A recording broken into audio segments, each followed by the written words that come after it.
Hey everyone, welcome back to another full day of eating video.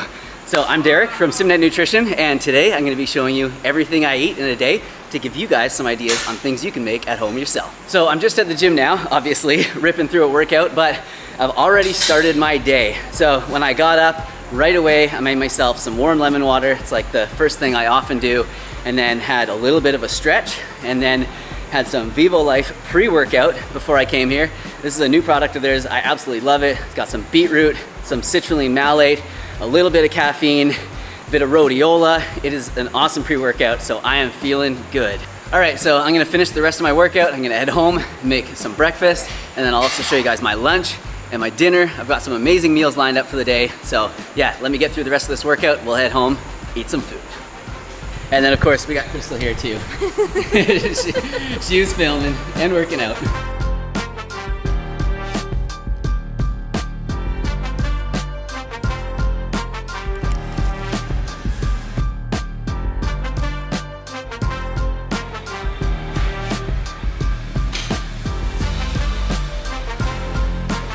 All right, so I just got home from my workout and it's time to eat. So I'm gonna have what has been treating me so well for many years now after my workouts. I'm gonna have that post-workout smoothie. So let me show you what I'm gonna put in it today. Just gotta get everything out first. Kobe. All right, so first, a couple bananas. I always like to have some bananas in my smoothie because they're such a good source of calories. They're, relatively cheap, available year-round. They ripen on the counter, which is nice. So I'm just having 2 in there today because I'm also having another fairly calorie-dense fruit, and that is mango. Some frozen blueberries. And then I always like to have some sort of greens in my smoothie. So today I'm actually gonna have some parsley. I know it sounds like weird to have this in a smoothie, but I really like it, so I don't know, give it a try. Don't knock it until you try it. But of course you can have like kale or spinach or lettuce or whatever you want. Then a couple tablespoons of chia seeds. It's obviously a good source of omega-3s. Sometimes I'll do flax, sometimes hemp seeds. But yeah, chia and flax are definitely the king of the omega-3s in the plant-based kingdom. And then I'm gonna have some protein powder in there. This is what I love. This is the vegan protein from Vivo Life. It's the vanilla flavor. It goes so well in a smoothie like this. So I'm an ambassador for Vivo Life, and if you guys are interested in trying any of their products, including that pre-workout that I mentioned earlier, definitely check the link in the description box down below. So Vivo Life's a pretty environmentally friendly company. So they actually have home compostable bags, which is pretty sweet, but along with that, they try and cut down on their plastic usage, so they actually don't have a spoon in or a scoop in their protein powder. So if you just use 2 heaping tablespoons full of protein powder, that equals what like a normal scoop would be. Just thought I'd let you guys know. I'm gonna go with, this is a pretty small spoon, so I'm gonna go with 3 heaping tablespoons. And then also a scoop of creatine monohydrate, also from Vivo Life, just like 5 grams of that. And then something else I love to throw in my smoothies is a little bit of cinnamon. It's like a super good source of antioxidants. It also tastes really good.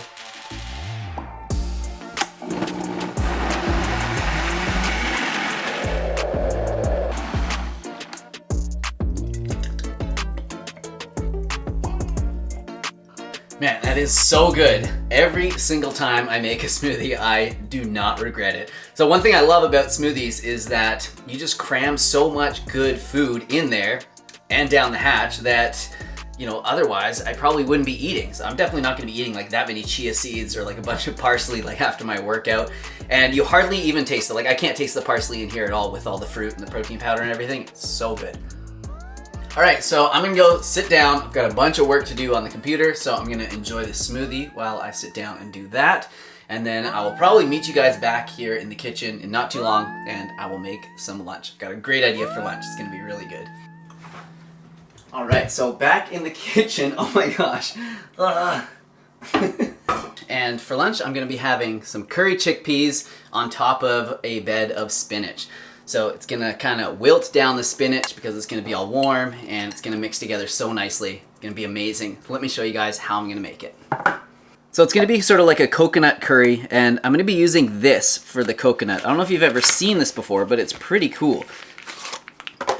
So it's a creamed coconut, and this stuff is so good on its own. It's kind of funny how it separates. You get like coconut oil at the top and then the actual creamed coconut, which is what we want, at the bottom.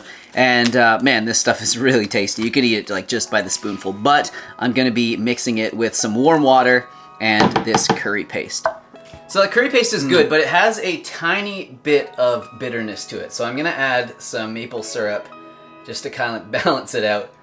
I don't think this is like traditional, but you know, a little Indian Canadian fusion never hurt nobody.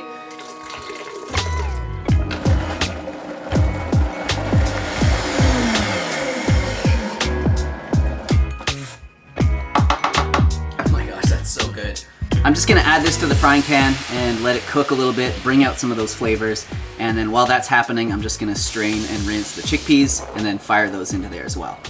Next, I'm gonna add some of these canned diced tomatoes and the juice as well from that, because this is gonna be so good in here. So while that's simmering and cooking down, it's gonna like concentrate all the flavors and it's gonna be so delicious on top of this spinach.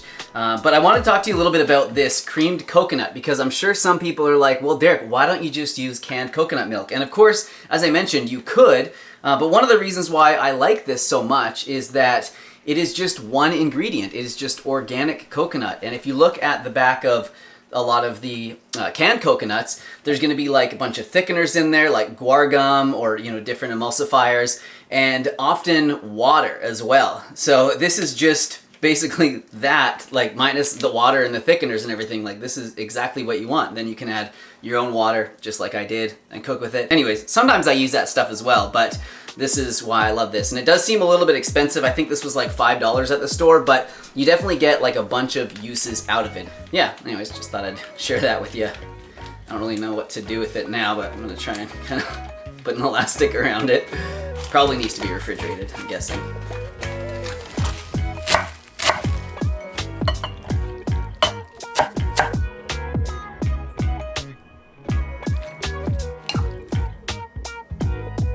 All right, so I made 2 bowls, one obviously for Crystal, and I told her if she wanted me to make her lunch, she had to at least come try it on camera, let everybody know what she thought. It's a good bargain, I feel like. Yeah, I think so. It works for everybody, and I know everyone loves seeing you on the vlogs as well, so I had to bribe her somehow to get her on here.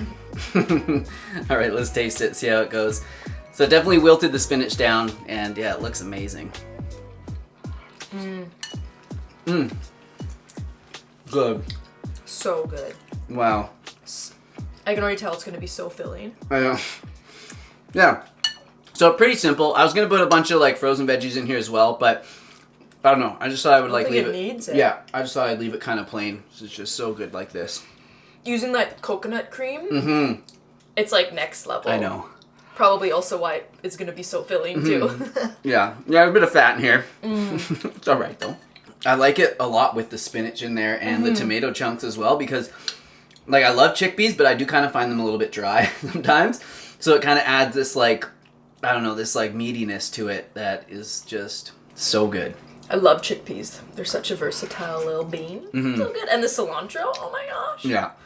That's always a good addition with curry. I still can't believe that people like don't like cilantro because it's so good. It's just like such a refreshing ingredient. Oh goodness. But I guess like any kind of herb would work on this. Like maybe some parsley. Basil. Something like that. Yeah.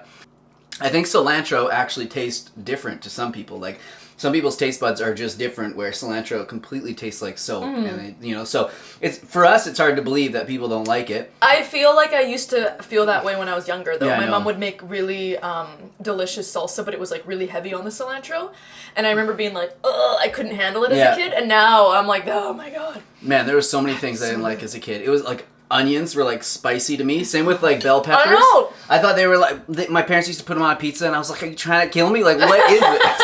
And now it's like so mild, you know? It's funny how our tastes evolve. So if you grew up like not liking certain things, maybe try it again. You should try it again. So I think because it's such a nice day, we're gonna finish eating this, and then I think we're gonna head outside, get into the forest, go for a little hike, help our food digest, build up an appetite for dinner, and then yeah, so we'll probably bring you guys along. I don't know, you know, if anything interesting is gonna happen on the hike. Probably not, but we'll show you a little bit of nature around here because we do live in such a beautiful place. And then yeah, we'll come back and make an amazing dinner. Sounds good. We're Thanks for lunch. You're welcome. All right, so we're out here, and the start of this hike is pretty steep. Yeah. Man, I'm out of breath. Cardio is not on point right now, but summer's coming. So that means more biking, more jogging, more hiking. So the weather kind of turned on us a little bit. It was definitely a lot nicer out before, but now the sky's pretty gray. The skies are angry. But it's still pretty nice. At least it's not raining. We've had so much rain. That's always how it is here in the winter months. So this is definitely better than that. So eventually we'll get up to like a really nice viewpoint where you get to see like a bit of the ocean and yeah, a bit of a view. So well, hopefully, now that it's cloudy, I don't really know what we're gonna see. No, I'm sure we'll get to see it. Hopefully it's nice.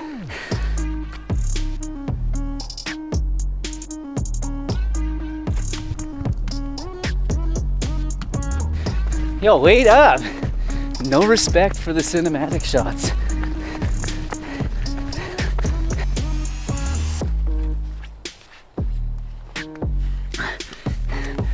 Ow! Man, this is really testing me today.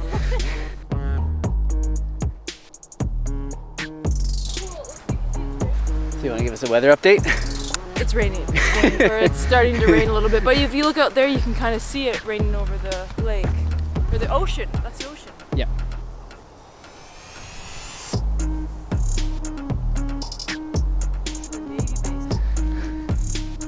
What? Crystal's got her hood up. It's getting serious. I'd be okay if this is the worst, like the worst that it gets, because it's really not that bad right now, but I don't really want it to get much rainier. Didn't really dress for it. That's pretty cool. At this viewpoint, there's like a little swing up here.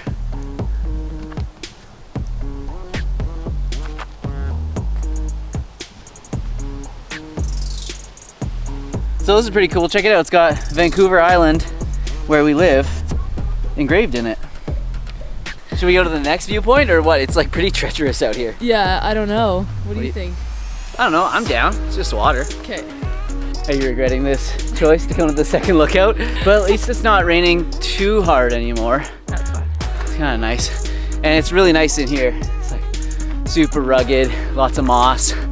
And then lots of these trees here. And I know I say it every time we're around them, but these are called arbutus trees. And we get a lot of like evergreen trees in here. And I think these do, like maybe they are technically an evergreen tree because they stay green all year, but they're like, you know, they're like a flat leafed tree. I think in other places they're called, in like California, they're called like madrona trees, I think, or madrone, or like Frank Madrano trees maybe. I don't That'd be awesome to have a tree named after you. But they're special because the bark peels off and it's like this really beautiful, like red kind of orangey color.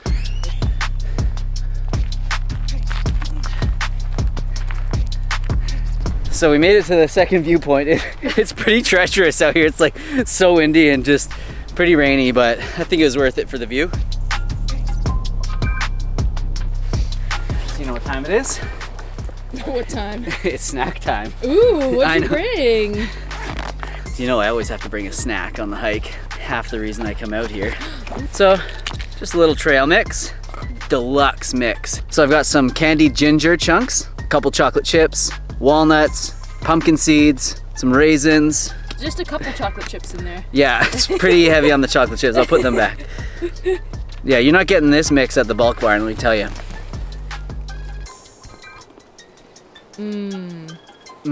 Should we leave a couple little nuts and seeds on the bench for maybe some squirrel friends?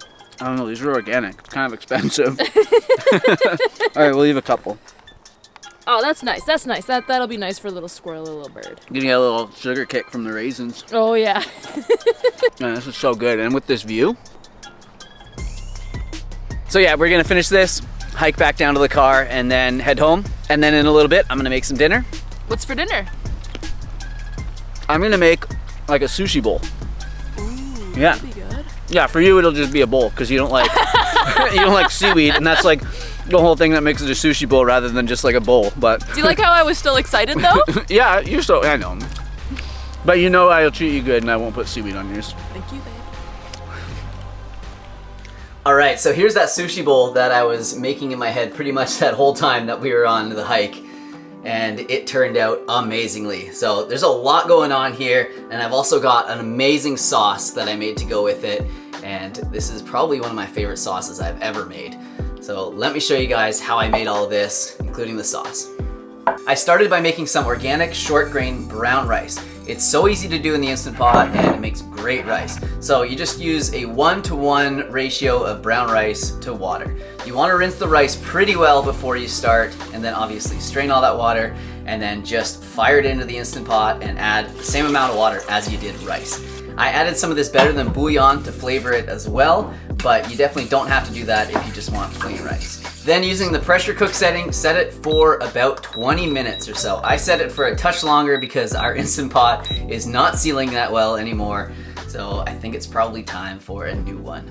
You want to release the steam pretty much as soon as it finishes, and then you will have some perfectly cooked rice. Next, I soaked some cashews in warm water to make that nice creamy sauce to go on top. I'll show you how to do the rest of that in a minute. While those are soaking, I chopped up some tofu and gave it a quick marinade in just a bit of tamari, rice vinegar, and maple syrup. Then I threw that into a frying pan to saute. Then I threw some frozen peas into a frying pan as well and added some crushed chili peppers and some garlic powder just to give them some flavor. While that was cooking, I made the sauce. So into the blender goes that half a cup of soaked cashews, a half a cup of water, a few cloves of fresh garlic, some fresh ginger. Ours was frozen, so I grated it, and it's a decent sized chunk, probably about a tablespoon grated. Half a tablespoon of miso paste, half a tablespoon of maple syrup, half a tablespoon of rice vinegar, and then blend. Then for the fresh stuff, I shredded some carrots, chopped up some cucumber, sliced some avocado, chopped a bit of purple cabbage. Then I tried to arrange it as nicely as I could together into a bowl, drizzled the sauce on there, topped with some green onion. I almost forgot the seaweed strips, and that's it. Here it is. All right, so I'm sure you can imagine that it's gonna be amazing, but it's pretty much tradition now that I get into it and let you guys know how it is. So I'm gonna try a little bit of the sauce, some rice, some of those peas, and some fresh veg. Wow. And then that tofu, oh man, turned out pretty well. The tofu is so good too. So yeah, this turned out amazingly. That sauce ties it all together. It is everything. The ginger in it is just perfect. So anyways, I guess that's probably it. I'm gonna throw a bowl together for Crystal and make sure that I leave out the seaweed because she does not want that in it. And hopefully you guys enjoyed this video. If I gave you some ideas on different plant-based meals that you can make and eat yourself, definitely hit the like button. Let me know you enjoyed the video. Leave some comments down below. Let us know what you thought of the day, and then subscribe if you want to see more from me. I will see you soon with another video.